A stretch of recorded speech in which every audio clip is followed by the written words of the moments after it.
தேர்தல் பிரச்சாரத்தை நடிகர் விஜய் தொடங்குகிறார். அதுக்கான ஸ்பெஷல் பஸ்ஸு ரெடி ஆயிடுச்சு.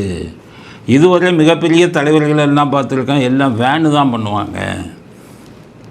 எம்ஜிஆர் வேனில் தான் போவார். இவங்க விஜயகாந்தும் வேனில் தான் போவார்.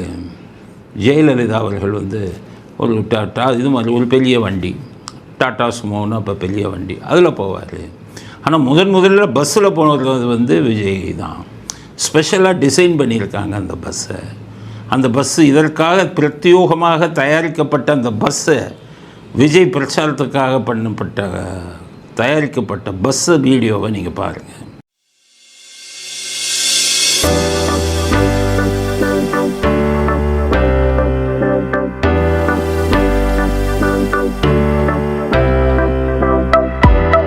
ஸோ இவ்வளோ பெரிய பஸ்ஸை ரெடி பண்ணிட்டார்.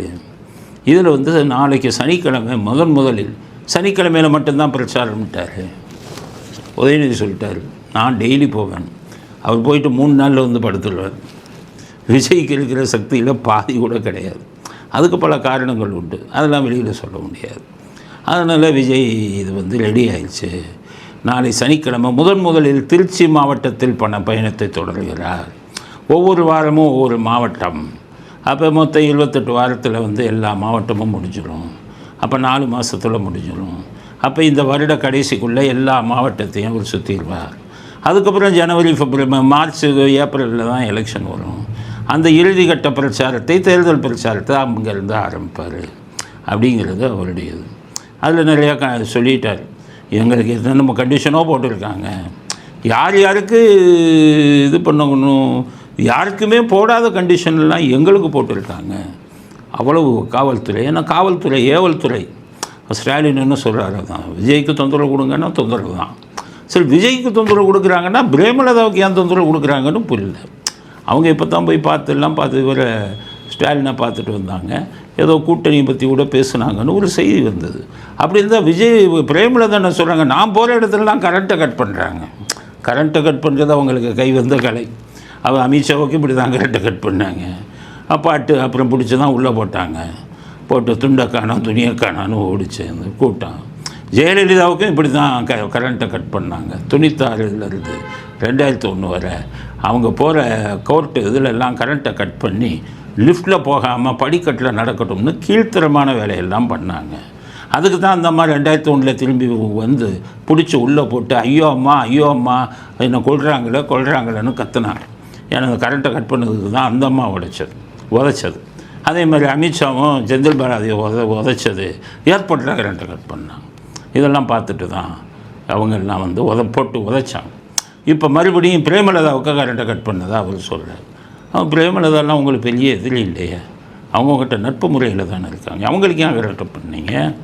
விஜய்னா அவர் செல்வாக்கு இருக்குது, ஓட்டை பிரிச்சு சொல்வார், ஒரு மைனாரிட்டி ஓட்டை நம்ம பிரிஞ்சு சொல்லுங்கிற கோபத்தில் பண்ணுறீங்க.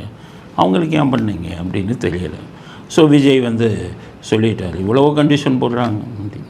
அப்புறம் அவரே சொல்லிட்டார், அப்போ ஃப்ளெக்ஸ் பேனர்லாம் வைக்காதீங்க, அனுமதி இல்லாமல் ஃப்ளெக்ஸ் பேனர் வைக்காதீங்க, வண்டிக்கு பின்னாடி ஓடி வராதிங்க, வேனு இது ஆம்புலன்ஸ் வந்தால் வழி விட்டுருங்கிறாங்க அப்படின்னு சொல்லிட்டு. ஒரு ஆம்புலன்ஸ் வந்தால் வழி விடலாம், போகிற இடம்லாம் ஆம்புலன்ஸ் வந்தால் எப்படி வழி விடுறது? அப்போ போகிற இடம்லாம் ஆம்புலன்ஸ் வந்தால் தயவுசெய்து ஆம்புலன்ஸை நிறுத்தி கதவை திறந்து உள்ள பேஷண்ட் இருக்கானான்னு பாருங்கள். கட்சிக்காரனே பேஷண்ட்டாக படுக்க வச்சு கூட்டிகிட்டு போவாங்க.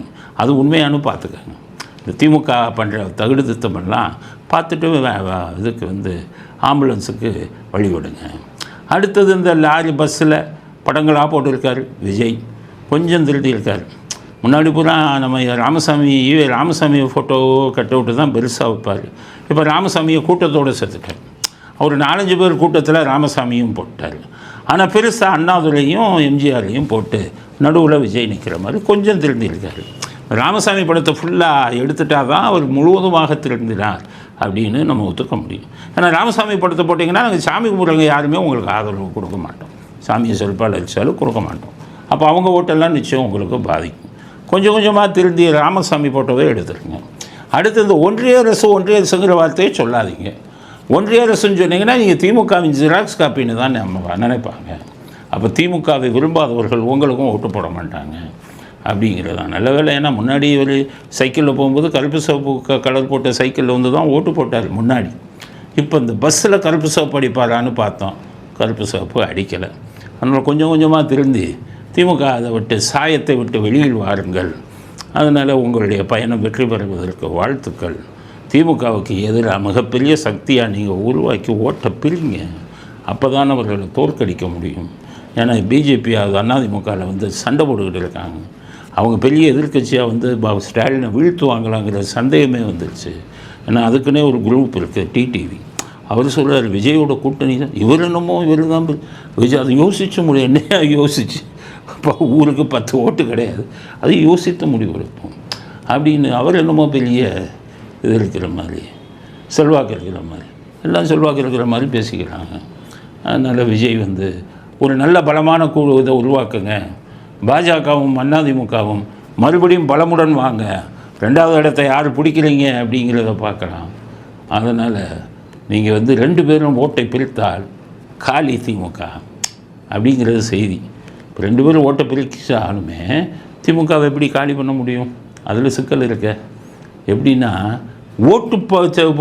வாக்காளர் பட்டியலில் தான் பக்கா ஃப்ராடு பண்ணி வச்சுருக்காங்களே கருணாநிதி காலத்திலேருந்து. அதை சரி பண்ணால் தானே முடியும் அப்படின்னு ரொம்ப பேர் நினச்சிட்டு இருக்கோம். சில பேர்லாம் வழக்கு போட்டாங்க. அவன் உயர்நீதிமன்றத்தில் ஏன்டா வழக்கு போட்டேன், 1 லட்சம் ஃபைனுங்கிறான். அப்போ வாக்காளர் பட்டியல் சத்தமாக நீக்காமல் இருக்கட்டும்ங்கிறாங்க உயர்நீதிமன்றம். சத்தமாக தானே போச்சிருக்கான், அதெல்லாம் நீக்கணும்னு அவசியம் இல்லை. நீ ஏன் வழக்கு போடுற, உனக்கு இப்போ 1 லட்சம் ரூபா ஃபைன். அப்போ எனக்கு எங்கே போய் நீதி கேட்குறது? நீதிமன்றங்களே சில சமயம் ஆளுங்கட்சிக்கு துணை போகிறீங்களே. அதனால் அப்போ அதுவும் இருக்குது. அதனால் என்னடா பண்ணுறதுன்னு யோசித்தா ஒரு நல்ல செய்தி என்னென்னு கேட்டிங்கன்னா, டெல்லியில் எலெக்ஷன் கமிஷன் ரகசியமாக சில வேலைகளை பண்ணிக்கிட்டு இருக்காங்க அப்படின்னு செய்தி வந்துருக்கு.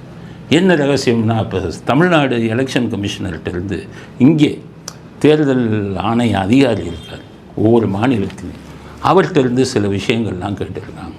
கேட்குறத பார்த்தா இப்போ திமுக இதை வந்துக்கிட்டு ஆட்சியில் இந்த வாக்காளர் பட்டியல் இதை பக்காவை தோண்ட ஆரம்பிச்சிட்டாங்க அப்படிங்கிற ஒரு நல்ல செய்தி கிடச்சிது. எடுத்து என்ன பண்ணிடுறாங்க, எல்லாத்தையும் டிஜிட்டலைஸ் பண்ணு.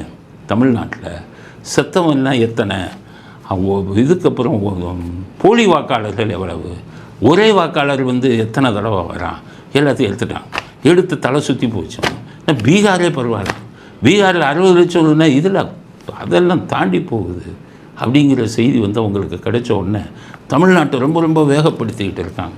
இன்னும் ஒரு 2 மாதம், இந்த வருஷ எண்டுக்குள்ளே, இந்த வருஷ கடைசிக்குள்ளே தமிழ்நாட்டில் பாதி வாக்காளர்கள் பட்டியல் காலியாயிரும். அதுக்கப்புறம் தான் 8 இப்போ பார்த்திங்கன்னா 6 கோடி பேர் வாக்காளர் இருக்கிறான். ஆனால் அவங்க கணக்கெடுத்து பார்த்தா 6 கோடி வரலை, அதை விட கம்மியாக வருது. அப்போ இதெல்லாம் எவன் சேர்த்தது, எவன்டா பார்த்தது இந்த வேலைன்னு கேட்டிருக்காங்க இதில் தேர்தல் கமிஷன். அது இவங்க தான் சார், இந்த குரூப் இவங்க அப்பாவும் பையனும் சேர்ந்து தான் சார் இவ்வளவு. இந்த அதிமுகலாம் என்னையா பண்ணிக்கிட்டு இருந்தாங்கன்னு கேட்குறாங்க. என்னையா பண்ணிக்கிட்டு இருந்தாங்க அதிமுக? இவ்வளோ பேர் கல்ல இல்லாத பேர்லாம் சேர்த்து விட்டுருக்கான், தலையை சுற்றுது, பீகார் தான் மோசம்னு பார்த்தா அப்படின்னு பண்ணிக்கிட்டு இருக்காங்கங்கிற நல்ல செய்தி வந்துருக்கு இன்றைக்கி. ஆனால் இது முதலே மோப்பம் முடிச்சிட்டாரு ஸ்டாலின். மோப்பம் முடிச்சு தான் அவர் அங்கே போய் போராட்டம் பண்ணி பீகாரை போல் தமிழ்நாட்டில் வாக்காளர்களை நீக்க முடியாதுங்கிற சத்தம் தான் நான் இருக்கணும்ப்பா, நாங்கள் அதெல்லாம் பிளான் பண்ணி வச்சுருக்கோம், அதுக்கு தானே வட்ட செயலாளர் மாவட்ட செயலாளருக்கு கோடிக்கணக்கில் பணத்தை கொடுத்து போடுறான்னு சொல்கிறோம், அதனால் நீக்கக்கூடாது அப்படின்னு சொல்கிறார். ஆனால் நமக்கு கிடைத்த நல்ல செய்தி, தமிழ்நாட்டிலையும் காலி வாக்காளர் பட்டியலில் சீர் அமைச்சிட்டாங்கன்னா நீங்கள் விஜய் நின்னாலும் சரி, பிஜேபி திமுக அதிமுக கூட்டணினாலும் யாரும் கவலைப்படாதீங்க, தானாக தோற்று விடுவார் ஸ்டாலின். கூட இருக்கிற உங்கள் கூட்டணி கட்சிகளும் சொல்கிறேன், எல்லாம் தலையில் துண்டு போட்டுக்கிட்டு வீட்டுக்கு போக தயாராகுங்க, உங்கள் வாக்காளர் பட்டியல் மோசடி எல்லாம் காலி. அதுலேயும் தேர்தல் கமிஷன் ஒன்று சொல்கிறாங்க, இந்த மாதிரி வாக்காளர்கள் எல்லாம் எவன், எந்த அரசு அதிகாரிகள் இதில் பங்கு இருக்குது, எவன் இந்த மோசடியெல்லாம் இவங்களுக்காக பண்ணினா அப்படிங்கிற டீட்டெயிலும் கேட்டிருக்காங்களாம். அதனால் நிறைய அரசு அதிகாரிகள் பென்ஷன் வாங்காமல் வீட்டுக்கு போவதற்கும் வாய்ப்புண்டு அப்படின்னு டெல்லி செய்திகள் நமக்கு தெரிவிக்கிறது.